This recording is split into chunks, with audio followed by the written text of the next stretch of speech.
আপনারা যারা নতুন হ্যান্ড পেন্টিং করতে চাচ্ছেন, হ্যালো এভরিওয়ান, আসসালামু আলাইকুম। কোহিনুর ব্লগ অ্যান্ড কুক চ্যানেলের পক্ষ থেকে আপনাদেরকে জানাই স্বাগতম।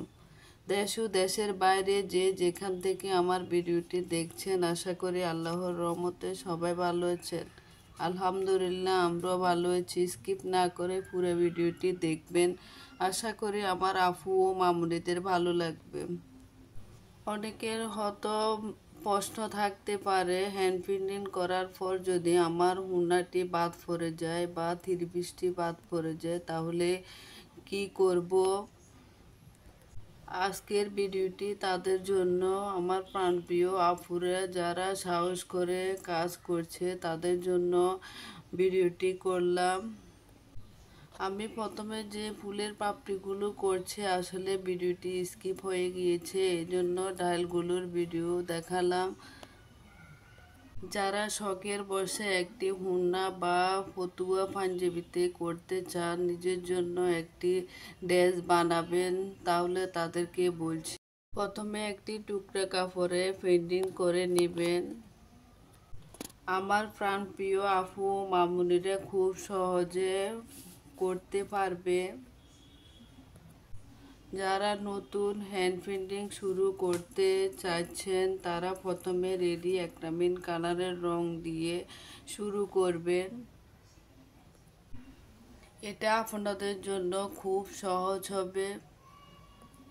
আমি কিন্তু নিজে রং বানিয়ে ব্লক প্রিন্ট হ্যান্ড প্রিন্টের কাজ করে থাকি, এই জন্য এখানে রং মিশ্রণটি দেখালাম না। যারা রং মিশ্রণটি দেখতে চান তারা ছোট্ট একটি কমেন্ট করে আপনার মতামতটি জানিয়ে যাবেন। হুন্নাটিতে আমি পেন্টিং করার জন্য দুইটা তুলি নিয়েছিলাম, একটা 0 সাইজের আর একটা 4 সাইজের। যেটা 4 সাইজের তুলি ওইটা দিয়ে আমি ফুলের পাপড়িগুলো পেন্টিং করে নিয়েছি।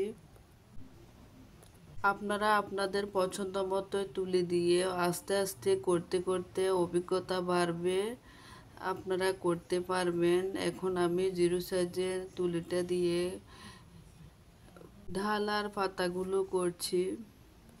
ঘরে থাকা টুকরা কাপড় দিয়ে পেন্টিং করলে আপনার শখের ড্রেসটি আর হুন্নাটি বা পকটি যেটার মধ্যে কাজ করবেন ওটা আর নষ্ট হবে না। আমরা যারা এভাবে হ্যান্ড পেন্টিংয়ের কাজ করছি, প্রথমে আমরা টুকরা কাপড় দিয়ে কাজ শিখছি।